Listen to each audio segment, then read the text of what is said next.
Assalamualaikum warahmatullahi wabarakatuh. Perkenalkan, saya Marsha Zafira dari kelas 11 IPA 2. Di sini saya akan membahas bab 1 mengenai harmonisasi hak dan kewajiban manusia dalam perspektif Pancasila.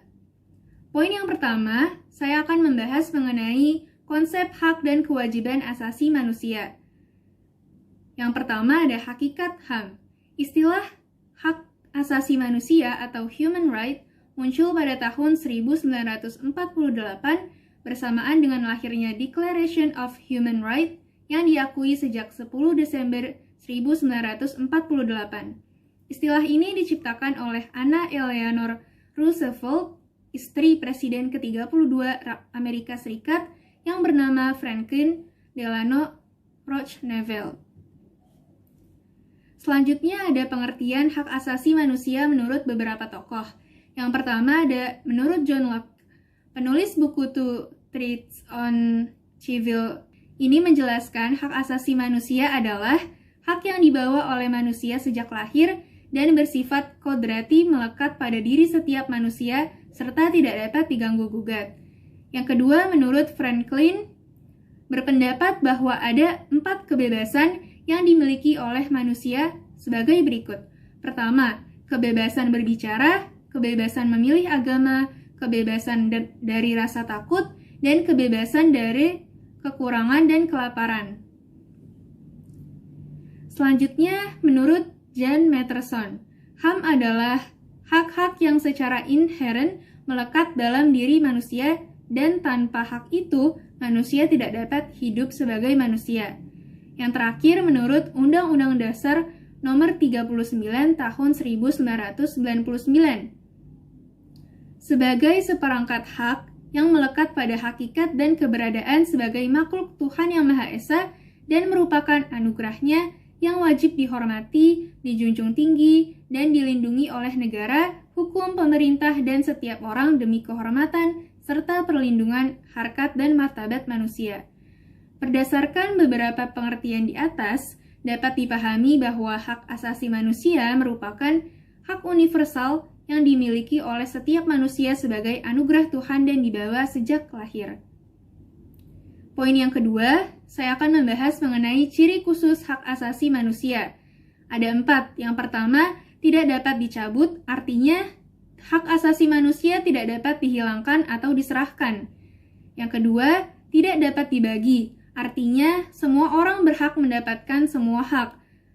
Apakah itu hak sipil, politik, atau ekonomi.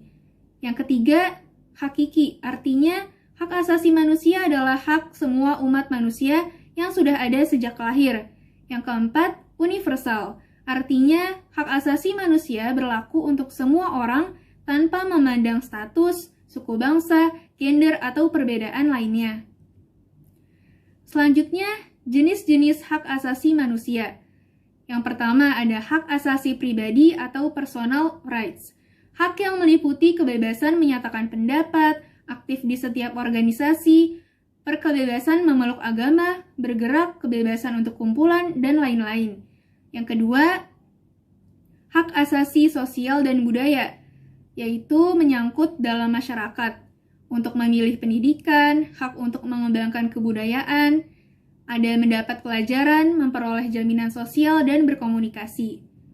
Yang ketiga, hak asasi hukum, yaitu mendapatkan perlakuan yang sama dalam hukum dan pemerintah.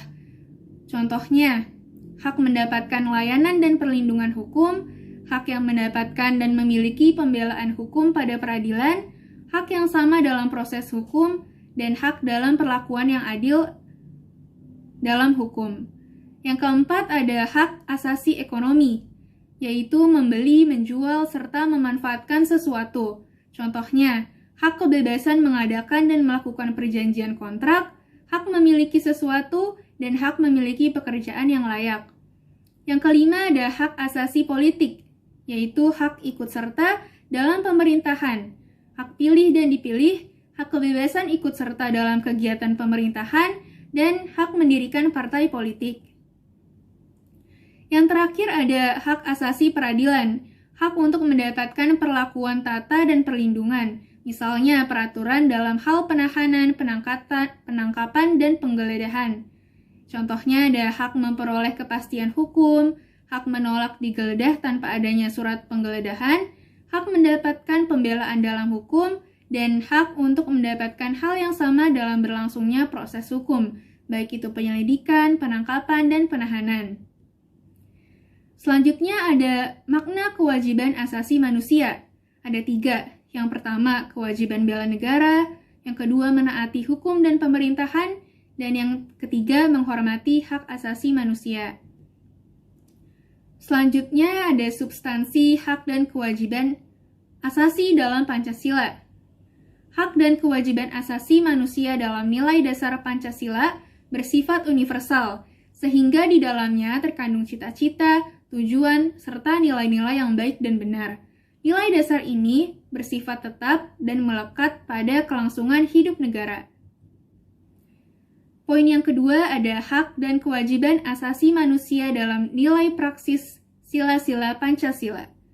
Sila yang pertama, ketuhanan yang Maha Esa, contohnya itu saling menghormati dan bekerja sama antar umat beragama sehingga tercipta kerukunan. Yang kedua, menghormati kebebasan beribadah sesuai dengan agama dan kepercayaan masing-masing. Yang ketiga, tidak memaksakan suatu agama dan kepercayaan orang lain. Sila yang kedua yaitu kemanusiaan yang adil dan beradab. Contohnya itu ada mengakui persamaan derajat, hak dan kewajiban orang. Yang kedua, saling mencintai dan tenggang rasa sesama manusia, tidak semena-mena kepada orang lain, dan menjunjung tinggi nilai kemanusiaan. Sila yang ketiga, persatuan Indonesia, itu ada bangga sebagai bangsa dan bertanah air Indonesia, kemudian cinta tanah air, dan memajukan pergaulan demi persatuan dan kesatuan bangsa. Sila yang keempat, kerakyatan yang dipimpin oleh hikmat kebijaksanaan dalam permusyawaratan perwakilan, contohnya tidak memaksakan kehendak orang lain, mengutamakan kepentingan bangsa dan negara, menerima dan melaksanakan setiap hasil musyawarah. Kemudian ada sila kelima, keadilan sosial bagi seluruh rakyat Indonesia. Contohnya ada rajin bekerja keras, menjauhi sikap pemerasan terhadap orang lain, menghargai hasil karya orang lain. Poin selanjutnya ada mengenai kasus pelanggaran HAM di Indonesia. Penyebabnya itu ada faktor internal, contohnya sikap egois, kurangnya kesadaran HAM, tidak menghormati harkat dan martabat manusia, dan memiliki sikap intoleransi.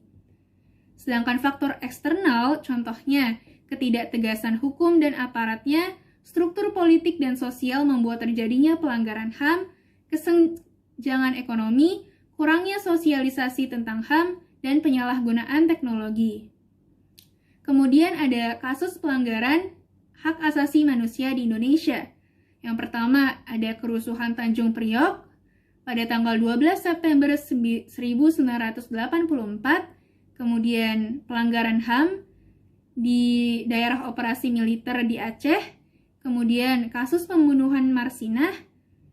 Yang keempat, ada peristiwa Trisakti 1998, 12 Mei, peristiwa penembakan terhadap mahasiswa.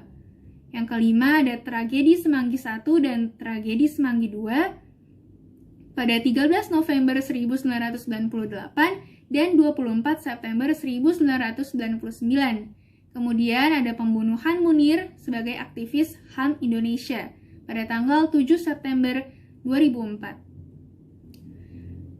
Poin selanjutnya ada upaya penegakan HAM di Indonesia.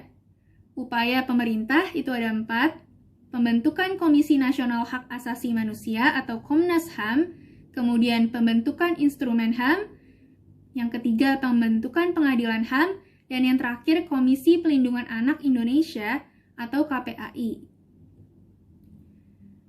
Selanjutnya ada upaya pencegahan pelanggaran HAM. Ada 5. Pendidikan karakter, mempelajari segala sesuatu tentang HAM, menegakkan HAM dengan berbuat baik, meningkatkan persatuan dan kesatuan. Yang terakhir, melakukan pengawasan upaya penegakan HAM. Sekiranya itu saja yang dapat saya sampaikan. Kurang lebihnya mohon maaf. Wassalamualaikum warahmatullahi wabarakatuh.